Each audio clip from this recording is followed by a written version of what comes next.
promoting your book. We're still going on in this series, and it doesn't look like we're going to be letting up anytime soon. But the good news is today we're going into what's my jam. This is my jam. It's networking. You're probably saying, what is networking? How do I do it? And is it really all that in a bag of chips? Yeah, I used a dated reference. Screw you if you don't like it. Hopefully that hasn't offended you. You haven't tuned out from the podcast just yet. So make sure that you stay tuned. What's happening? It's Dale here, and I'm just tickled to death you took a little bit of time out your day to spend a little bit of time with me to talk about my favorite thing in self-publishing, books. And here we are in episode 94 of the Self-Publishing with Dale podcast. And if you happen to be listening to this through Apple, Stitcher, Google, any number of those providers, or even watching it on YouTube, which hopefully you are watching on YouTube. If you're not, go on over there right now, dalelinks.com/YouTube podcast. Hit that subscribe and become part of the 1,000 sub club. Yeah, that's right. We're almost getting ready to hit 1,000 subscribers over on the YouTube podcast channel. So thank you so much to each and every single one of you. Let me know inside the comments on YouTube if you're watching this and if you are subscribed. If you aren't subscribed, what are you doing? Hit that subscribe and then ring that bell notification. So here we go. Let's just get right into things because this is going to be a episode that's chock full of things. But before we do get into that, I want to let you know that today's podcast is exclusively sponsored by the fine folks over at Author Brand Kits. For everyone who's asked me about websites for the past 5+ years, there's finally, and I mean finally, a solution for the indie author community. For authors, by authors. It's Author Brand Kits. It's a one-stop shop for building your author brand for less than you'll pay to have a website designed. Visit dalelinks.com/ABK to get 25% off for a limited time. Yeah, that's right. If you want 25% off, you gotta go now. Now, don't be too late on this one. It is stellar. This is one of those sponsorships I am just giddy to be part of. So thank you to Author Brand Kits for the sponsorship. All right, so what is networking? A lot of people might hear that. It's so funny, every now and then I'll say networking, and some people think I'm talking about network marketing. No. This is not like some MLM type thing. No, networking is essentially, in its most barest form, professionals communicating with other professionals. You're getting to know the person and communicating with somebody within your business or even outside of your business. But what do you gain from networking? Well, first of all, you gain connections. Having connections can make your life so much easier. And here's the beauty of it too, is you make a few friends in the process. And I'll tell you, you can definitely get by with the help with some friends. And the Beatles weren't wrong in saying that. The next thing we got to discuss, this is something you hear some people and you're like, oh, it's all about the people you know. Guess what? That's not a conspiracy theory. That is 100% cold, hard truth. It is about the people you know. Those that are successful weren't somebody that was housed up in some shack out in the middle of the woods with no internet connection, no connection to anybody in life. They're not going to be successful out there in the middle of nowhere. Okay? We need to make sure we're surrounding ourselves with other business professionals so that way we can really just lock arms and go to the successful finish line that we're all headed to. It's all about the people you know. Think about that. You ever watch an Adam Sandler movie? Okay, some of you probably groaning out there, I don't like Adam Sandler movies. Or maybe you're saying, I love Adam Sandler movies. Well, use this as an example. If you've watched Adam Sandler movies, at least a few of them, you will notice time and again that there is like a regular cast and crew that comes over onto his movies. Those are Adam's personal friends. He brings them on. He gives them jobs and such. So tell me, that's not about the people you know, okay? Because they got in on there. They had the Adam Sandler effect, as I would refer to it. They knew him, so they were able to get employment through him. They had other opportunities open up because of that exposure. Let me give you some examples on how networking can really help you out. Do you need business cards? Well, good news. You can reach out to X, Y, or Z. This person that you met over, let's say at a conference, they do business cards. They do great ones. Let's say you want help with social media. Great. So-and-so that you met on a virtual meetup has just the ticket. They help manage a number of social media accounts. They've got the testimonials and they have the proof. What if you need a print run done ASAP? You don't have time to go through Kindle Direct Publishing. You don't have time to go to Ingram Spark because Lord knows they take a long time to ship out their proofs. What if you knew somebody that was an offset printer? Someone who owns an offset printing company that's local. You could probably go to them and have it done. You essentially have within networking, within your network, help at your fingertips. And though sometimes you'll find, well, you're going to meet someone and go, I'm not really sure how this is going to fit or work out. But the cool thing is, if you keep open dialogue with this person, something's going to fall into place eventually that you're going to need it. A long time ago, when I was learning to become a personal trainer, my fitness mentor, Fraser Ferguson, said to me when I asked, I said, Fergie, how do you know so many exercises?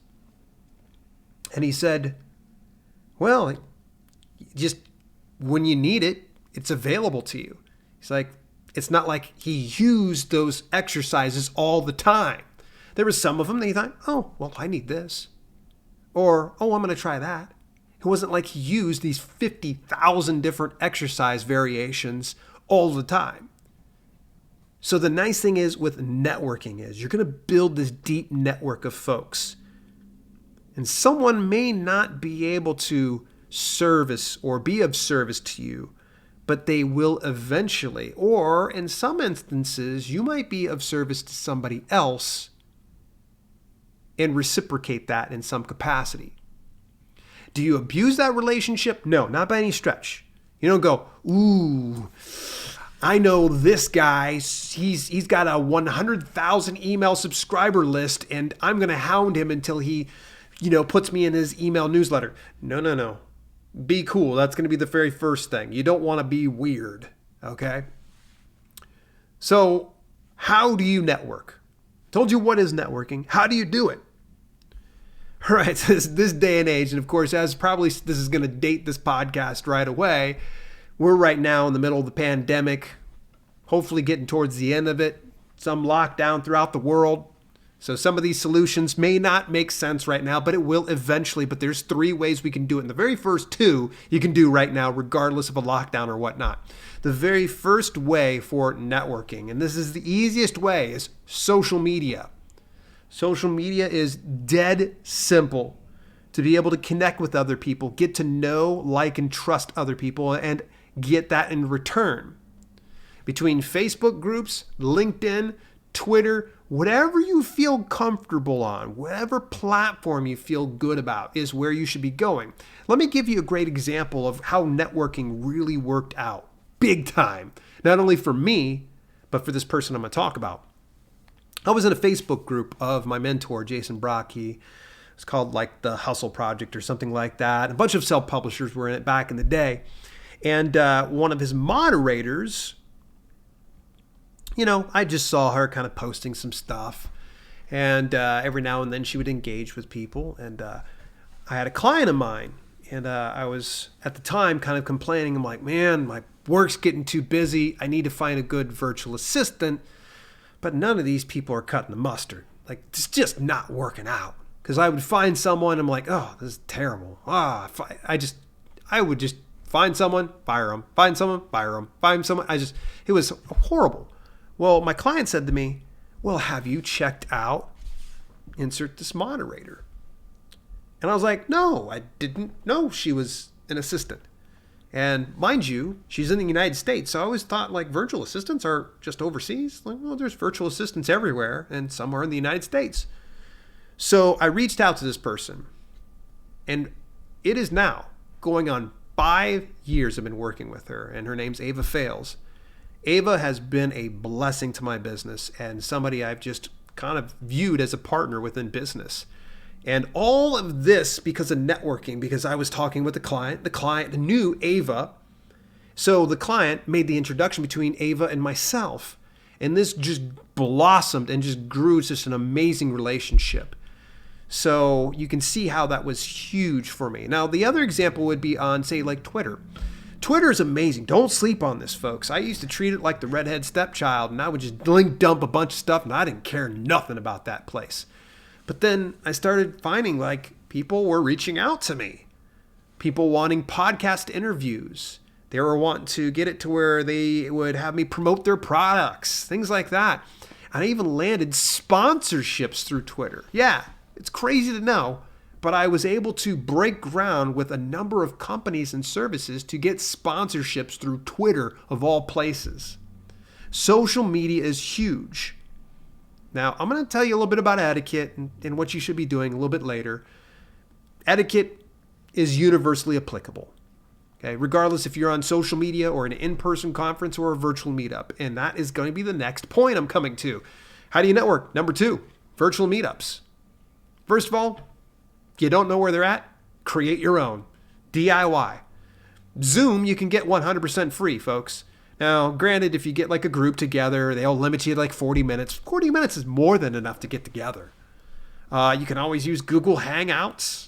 Get people to join on that. There's a number of free platforms that you can do to create some type of group meetups. And you can always just put it together through your email list, through Facebook, through LinkedIn, a number of places like that. So it's really not all that hard.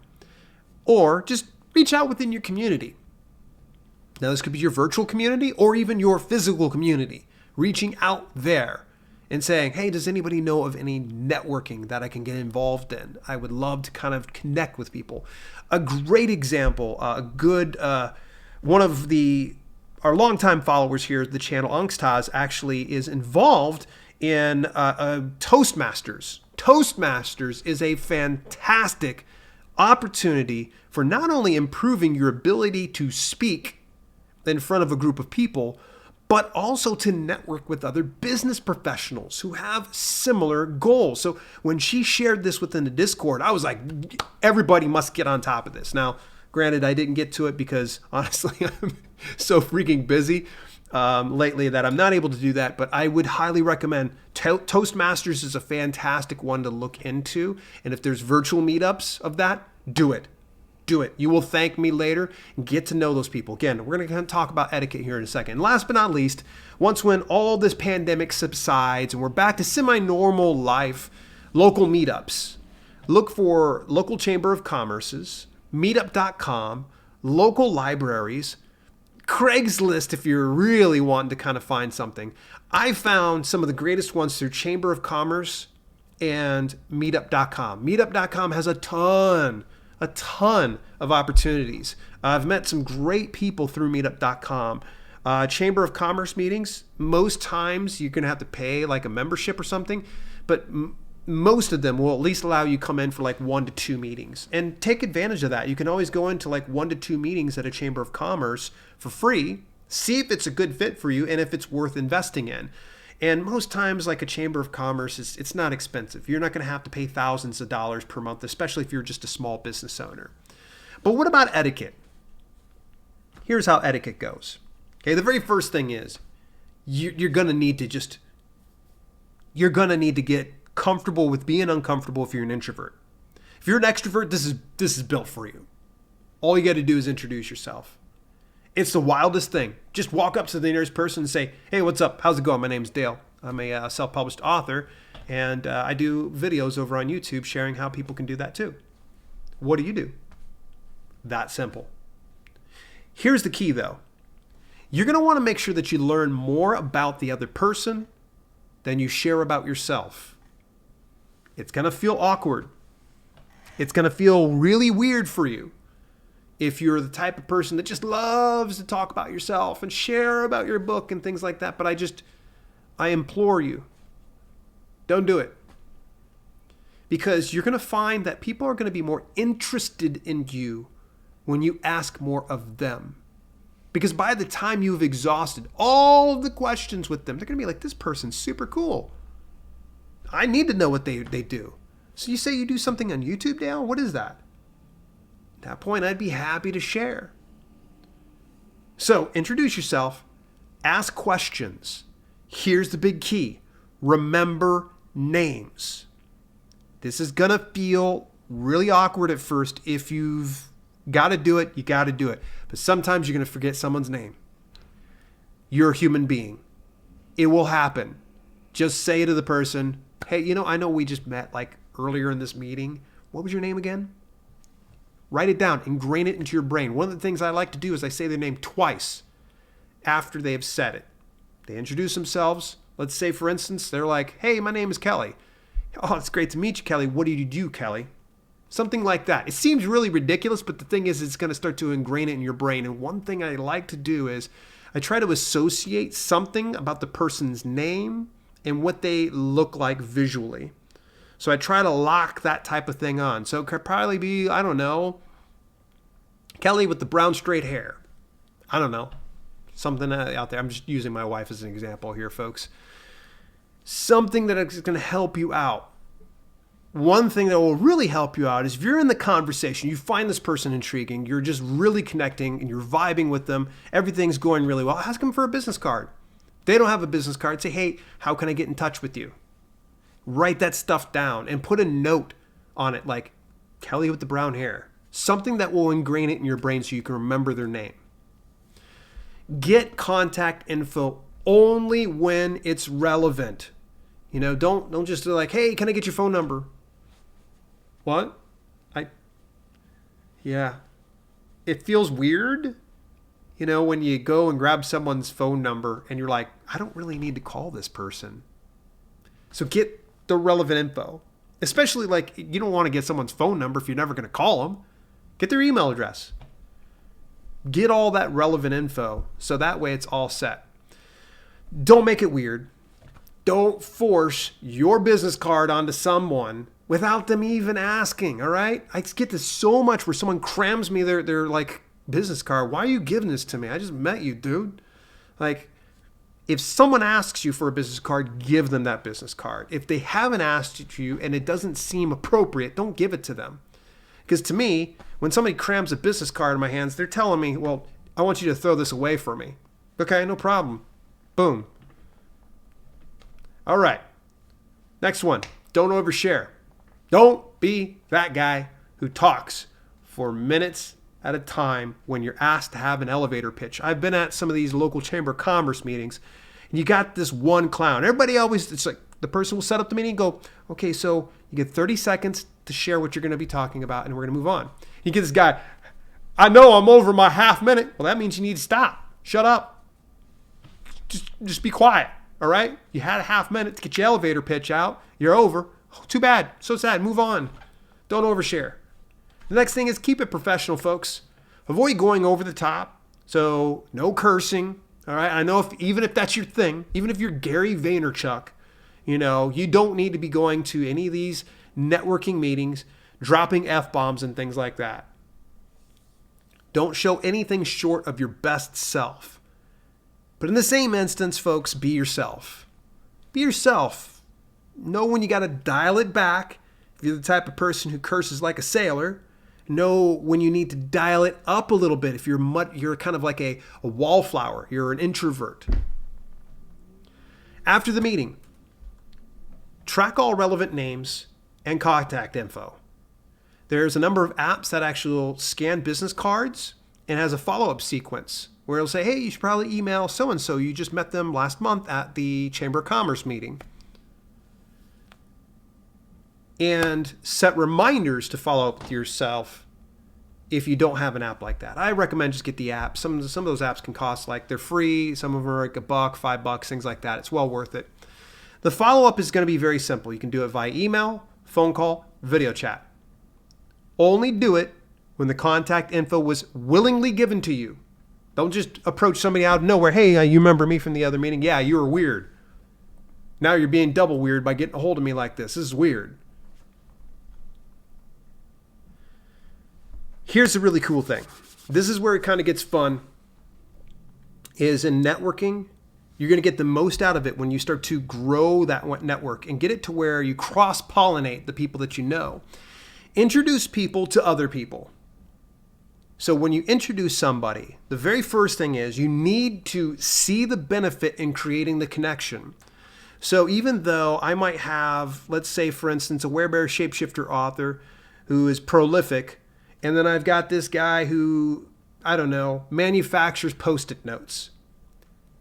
I don't see any correlation between these two right now. I'm not going to do like, hey, you should, unless, of course, the Post-it note guy says, I love Werebear Shapeshifter novels. Oh, you're going to love this novelist.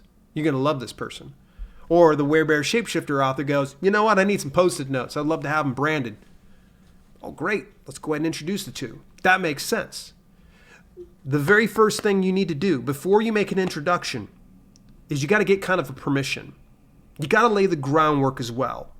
Now, unless it's an in-person meeting, permission's probably going to be a little less necessary, but laying the groundwork is still necessary, meaning that, hey, I want to introduce you to this author. They write Werebear Shapeshifter novels. Or, hey, I want to introduce you to this person who does Post-it notes. You're going to want to make sure that you kind of validate this person and say, oh, they do X, Y, and Z. If they agree to meeting the other person, make the introduction. Be brief in your intro. It's not about you. Okay? Give a brief bio of each person.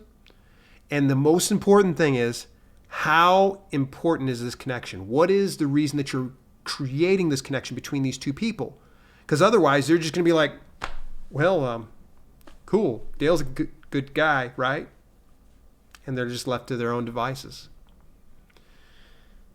Hey, folks, we're going to start to wrap up today's longer podcast. I want to let you know, special thanks out to our sponsors, Author Brand Kits. Check out Author Brand Kits for yourself. They take care of everything for you, everything from websites to email to social media and so much more. Visit dalelinks.com/ABK and get 25% off for a limited time. Final tips when it comes to networking, folks. All right, listen, networking is nothing that's going to be perfect. You're going to have some hits and you're going to have some misses. You're going to make an introduction that's going to be like, ooh, why did I do that? They don't seem to like each other. And then other times you can be like, oh my gosh, this is a match made in heaven. And then there's going to be some meetings you're going to show up to and you're going to go, oh my gosh, that was a waste of my time. And then there's going to be some time where you're going to be like, that was the time of my life. The important thing is you have to stick to it in order to see the real results to it in promoting your book. Because you don't just want to show up to a networking meeting and just cram your book in people's faces. They're not going to feel that.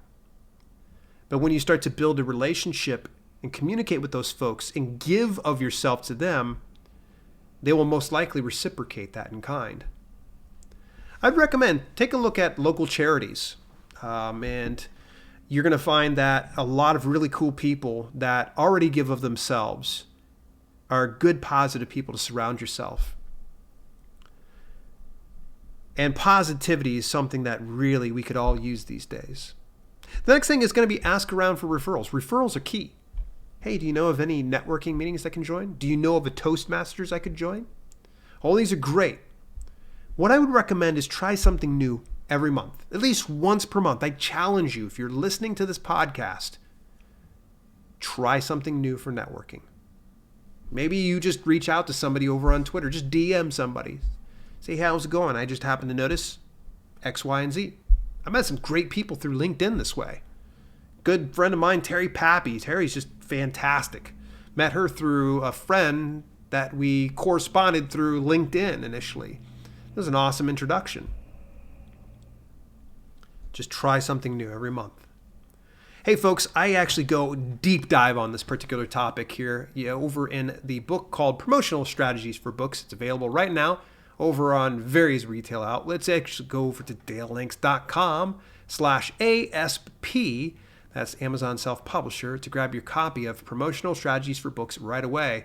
Next week, folks, we are going to be diving a little bit more into promoting your book with an email newsletter. We're going to be talking about some of the benefits of that. I promise we won't go too long next week. It'll be a little shorter, kind of like it normally is. Subscribe or follow me on your preferred podcast platform. And do me a favor, leave me a review. I saw a couple of you already. My apologies. I was going to read it today, but today's going a little long.